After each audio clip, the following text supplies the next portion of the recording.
श्री मनीष तिवारी जी।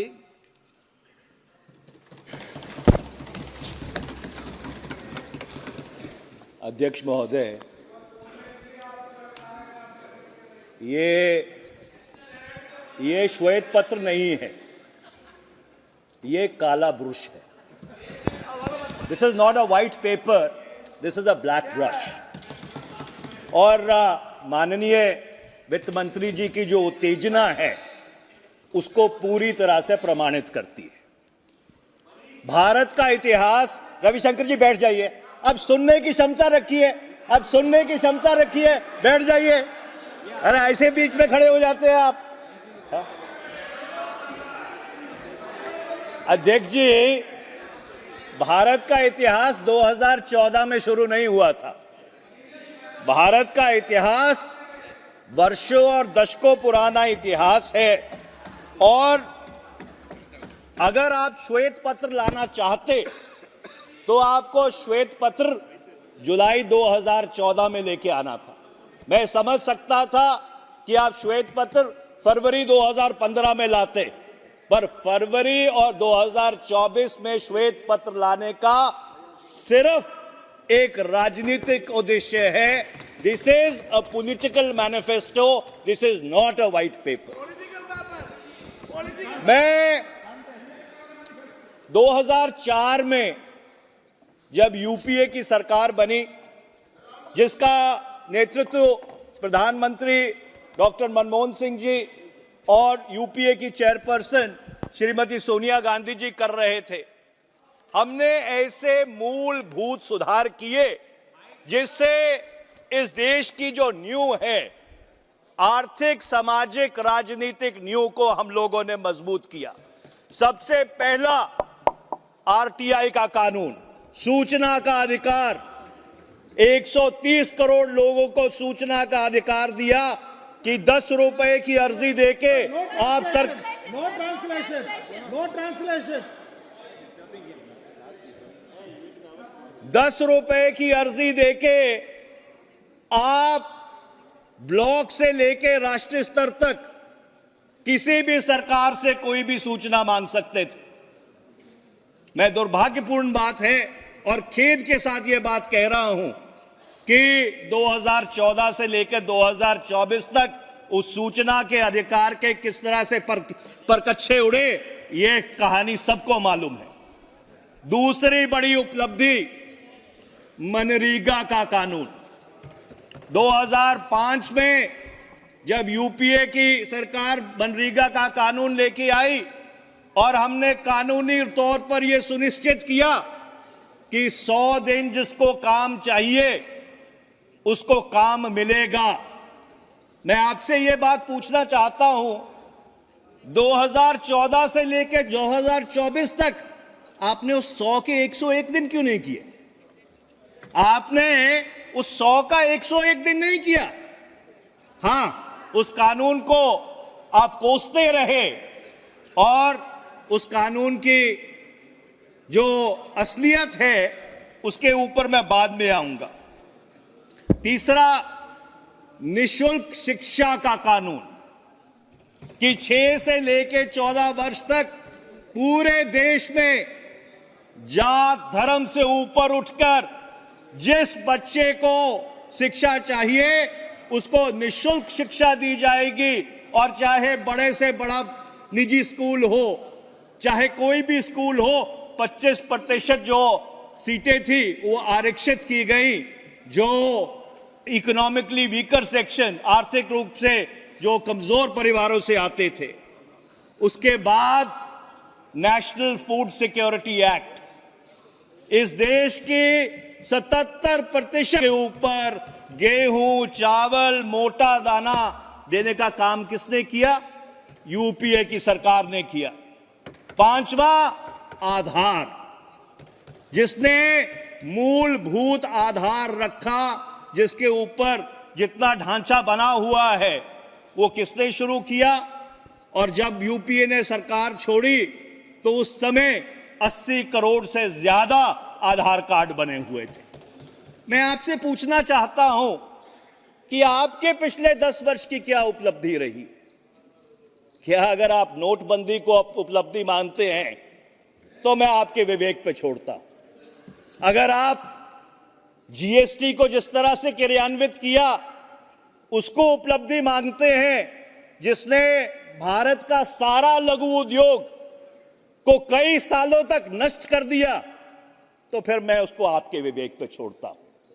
मैं उम्मीद करूंगा जब वित्त मंत्री अपना इस मोशन के ऊपर जवाब देंगी तो जरूर इस सदन को बताएंगी कि आपकी सरकार की ऐसी कौन सी 5 बड़ी उपलब्धियां रही हैं आपके 10 साल के कार्यकाल में।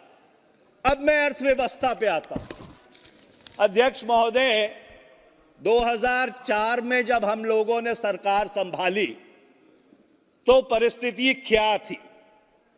2003-4 में जो फिस्कल डेफिसिट था वो 4.5% था। 2007-8 में आर्थिक महामंदी, अंतर्राष्ट्रीय आर्थिक महामंदी से पहले वो घटकर 2.8% हो गया।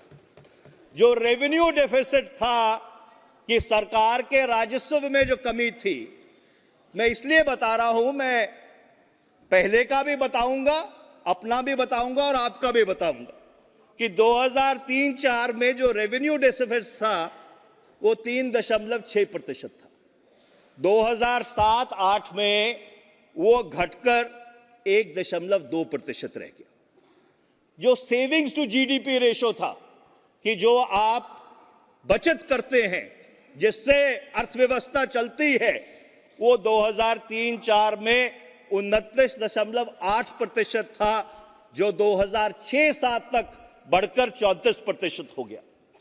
जो इन्वेस्टमेंट टू जीडीपी रेशो था वो 2003-4 में 28.2% था, जो 2006-7 में बढ़कर 35.9% हो गया। 1998 से लेके जब 2004 तक आपकी सरकार रही, जो न्यूनतम समर्थन मूल्य था, एमएसपी थी, उसको आपने सिर्फ 30 रुपए से बढ़ाया था। 2004 से लेके 2008 तक वो जो न्यूनतम समर्थन मूल्य था वो 300 रुपए बढ़ा था, और 1998 से लेके 2000, जो 2004 से लेके 8 तक गिर के 5.12% रह गया। और जो अर्थव्यवस्था का है बढ़कर सबसे पहले बचत, फिर खपत, सेविंग्स, कंजम्पशन, फिर निवेश, इन्वेस्टमेंट, प्रोडक्शन और फिर रोजगार। अब इनकी जो कहानी है वो आंकड़े अपने आप बयान करेंगे। वर्ष 2013-14 में, जिसको आप कहते हैं कि भारत की अर्थव्यवस्था फ्रेजाइल 5 में पहुंच गई थी, अर्थव्यवस्था को लकुआ मार गया था, कई अलंकरण इस्तेमाल किए गए, रविशंकर प्रसाद जी को तो याद ही होगा। अब उसकी असलियत क्या है? 2013 में जो सेविंग्स टू जीडीपी रेशो था वो 34% था। 2022 में वो गिरकर 30% रह गया। जो प्राइवेट फाइनेंशियल कंजम्पशन एक्सपेंडिचर था वो 2013-14 में 60% था। 2023-24 में वो गिर के 56.9% रह गया। जो इन्वेस्टमेंट टू जीडीपी रेशो था 2013-14 में 33.8% था। और वित्त मंत्री जी, जो जवाब आपने 2 दिन पहले दिया है उसमें आपने इस बात को कबूला है कि वर्ष 2023-24 में वो गिर के 29.20% रह गया है। और इसका कारण ये है कि मैंने ये बात फाइनेंस बिल के दौरान भी कही थी कि पिछले जो 3 साल से कोविड के बाद आपका वित्तीय घाटा है जो 17-18 लाख करोड़ की रेंज में चल रहा है, वो प्राइवेट इन्वेस्टमेंट को क्राउड इन नहीं कर रहा है, वो प्राइवेट इन्वेस्टमेंट को क्राउड आउट कर रहा है। जब सरकार ही इतना कर्ज लेती है बाजार से अपना खर्चा चलाने के लिए, अपने बजट को बैलेंस करने के लिए, तो जिस निजी क्षेत्र को आपने 2019-20 में इतने बड़े बड़े कंसेशंस दिए थे उस निजी क्षेत्र को तो वो मार्केट एक्सेस मिल ही नहीं पाता। मैं आगे चलता हूं। जो ग्रॉस कैपिटल फॉर्मेशन थी 2013-14 में वो 33.8% थी, 22-23 में गिरकर 31.4% रह गई। अब आप बेरोजगारी के दर पे आइए। बेरोजगारी का दर वर्ष 2013-14 में 4.9% था और सीएमआई की जो 4 मंथ की मूविंग एवरेज है, क्योंकि सरकारी आंकड़े तो आने बंद हो गए हैं, वो 2023-24 में 8 से लेके 9% है। इस देश में पिछले 10 वर्ष में जो बेरोजगारी है वो बढ़ी है। आपने खुद अपने बजट के भाषण में यह बात कही 10वें पैरे में कि 2014 से लेके 24 तक 25 करोड़ लोगों को गरीबी रेखा से, मल्टी डायमेंशनल पॉवर्टी से मुक्त किया गया। यह बात भी सही है कि 2004 से लेके 14 तक 27 करोड़ लोगों को गरीबी रेखा से ऊपर लाया गया। तो जो सरकार 27 करोड़ लोगों को गरीबी रेखा से ऊपर लेके आती है, उस सरकार के बारे में आप कहते हैं कि उन्होंने तो कुछ किया ही नहीं। They were absolutely an incompetent government। ये किस तरह का लॉजिक है कि अगर आप अपनी पीठ थपथपाते हैं कि हमने 25 करोड़ लोगों को हमारे 10 साल के कार्यकाल में गरीबी रेखा से ऊपर उठाया, तो जिस सरकार ने 27 करोड़ लोगों को, और इसका जिक्र आपने अपनी 2020-21 के बजट भाषण में भी किया था, उसकी आप निंदा करने में कोई कसर नहीं छोड़ते। ये किस तरह का कि रोजगार का क्या हुआ? और उसका सबसे बड़ा प्रमाण यह है कि वर्ष 2013-14 में जब हमने सरकार छोड़ी थी तो मनरेगा का जो बजट था वो 33,000 करोड़ था। जो एक्चुअल पैसा खर्च हुआ वो 32,992.83 करोड़ रुपया हुआ। 2023-24 में वो बढ़कर 86,000 करोड़ हो गया। तो इसका यह मतलब है कि अर्थव्यवस्था में रोजगार नहीं पैदा हो रहे। लोग जो मिनिमम वेज है उस मिनिमम वेज पे काम करने के लिए तैयार है। साल में दुगना करना पड़ा। आगे मैं प्रमाण देता हूं। 2014-15 में 16,572.1 लाख परसेंटेज मनरेगा में क्रिएट हुए। 2022-23 में वो बढ़कर 29,564.15 लाख परसेंटेज हो गए।